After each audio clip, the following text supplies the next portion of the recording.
ওর সাথে আমার এই জীবনে যে সুন্দর শুদ্ধ সময়টুকু কেটেছে সেটা আমি কোনোদিন ভুলবো না। ১৯৮০ সালে হুমায়ুন ফরিদি ভালোবেসে বিয়ে করেন চাঁদপুর জেলার মিনুকে। বছর না গড়াতে নতুন অতিথের আগমন ঘটে মিনুর গর্ভে। ১ বছরের মাথায় জন্ম নেয় ফুটফুটে সেই মেয়ে। নাম রাখা হয় দেবযানী। বাবা বেঁচে থাকতেন তাহলে উনি হয়তো নিজেই এগিয়ে আসতেন। ১৯৮৪ সালে ফরিদি হঠাৎ করে তালাক দেন মিনুকে। মিনু যেন আকাশ থেকে পড়েন। পরে জানতে পারেন অভিনেত্রী সুবর্ণা মোস্তফাকে ভালোবাসেন ফরিদি, সেজন্যই তাকে তালাক দিয়েছে।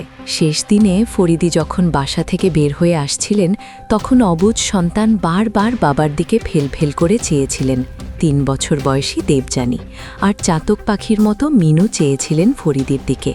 তার কিছুদিন পরেই ফরিদি বিয়ে করেন অভিনেত্রী সুবর্ণা মোস্তফাকে। তোমার কি ধারণা যে তোমাকে না পেয়ে এতগুলো বছর আমি খুব কষ্টে কাটিয়েছি?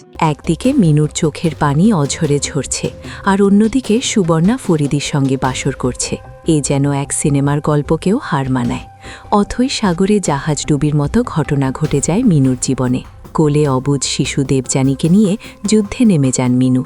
বাবা বেঁচে থাকতেন তাহলে উনি হয়তো নিজেই এগিয়ে আসতেন। অনেক চড়াই উতরাই পার হয়ে মিনু তার মেয়ে দেবযানীকে মানুষ করেন। ঠিক ২৪ বছর পর হঠাৎ করেই সুবর্ণা মোস্তফা ফরিদিকে তালাক দেন। তালাক নোটিশ পেয়ে হার্ট অ্যাটাক করে বসেন ফরিদি। যেমনটি ঘটেছিল মিনুর জীবনে ঠিক তেমনটাই ঘটল ফরিদির জীবনেও। ফরিদির জীবন থেকে সুবর্ণা মোস্তফা যেদিন বাসা থেকে চলে যাচ্ছিলেন তখন ফরিদি চাতক পাখির মতো ফেল করে তাকিয়েছিলেন সুবর্ণার দিকে।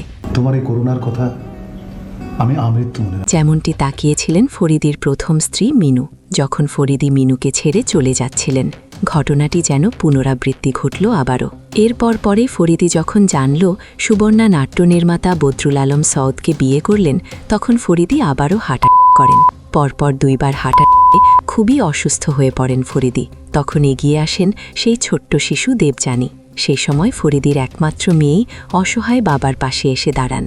দিনরাত বাবার সেবা করতে থাকেন, কিন্তু শোকে কাতর হয়ে ফরিদি থুকে মারা যান ২০১২ সালের ১৩ই ফেব্রুয়ারি। আহারে, ভাগ্যের কি নির্মম পরিহাস!